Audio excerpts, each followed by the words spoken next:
ما ينفعش رمضان يخلص من غير ما نعمل كنافة بالنوتيلا. السلام عليكم ورحمة الله وبركاته. هنعمل النهاردة احلى كنافة بالنوتيلا زي الجاهزة اللي بنجيبها من اشهر المحلات المعروفة اللي احنا بنحبها، وطعمها في منتهى الجمال. كل اللي دقوها قالوا ان هي احلى من الجاهزة كمان، وهنعملها بطريقة سهلة واقتصادية. بتمن واحدة بس هنعمل اكتر من 4.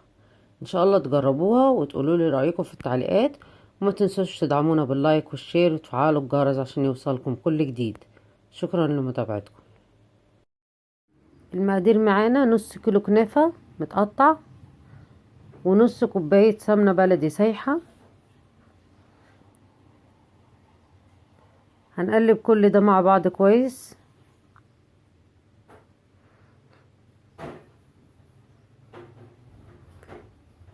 هنحتاج كمان معلقتين كبار سكر. هنقلب كل ده مع بعض وندخله الفرن على درجة حرارة 180 درجة، وكل 10 دقايق هنطلع الصينية نقلبها تقليبة ونرجع ندخلها الفرن تاني لحد ما تطلع معانا باللون الذهبي. لو حابين نعملها على البوتاجاز هتنفع برضو في طاسة كده، ونفضل نقلب فيها على نار هادية خالص لحد ما تطلع معانا باللون الذهبي. خرجت كده معانا من الفرن. هنحضر الكريمة. هنحتاج كوبايتين كبار لبن، هنحط عليهم معلقتين كبار نشا، هنحط عليهم كمان معلقتين كبار سكر. هنقلب كل ده مع بعض، وهنحتاج كمان معلقتين كبار كاكاو خام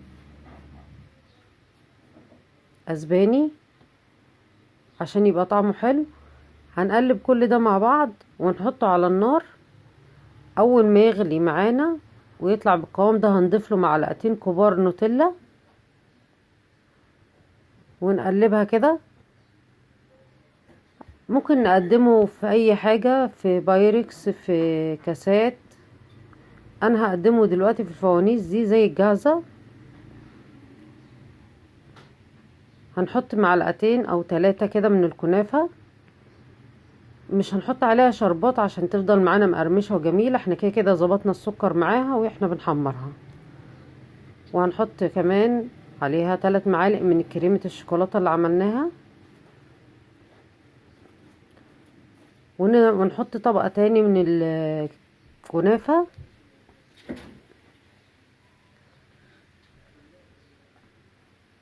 وبعدين نحط طبقة تاني من كريمة النوتيلا اللي عملناها.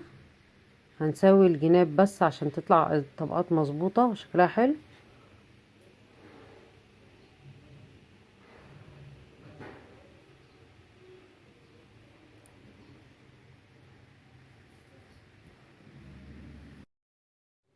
هنجيب معانا كده معلقة كبيرة نوتيلا، وهنخفها بمعلقتين كبار زيت عشان نعرف نوزعها على الوش.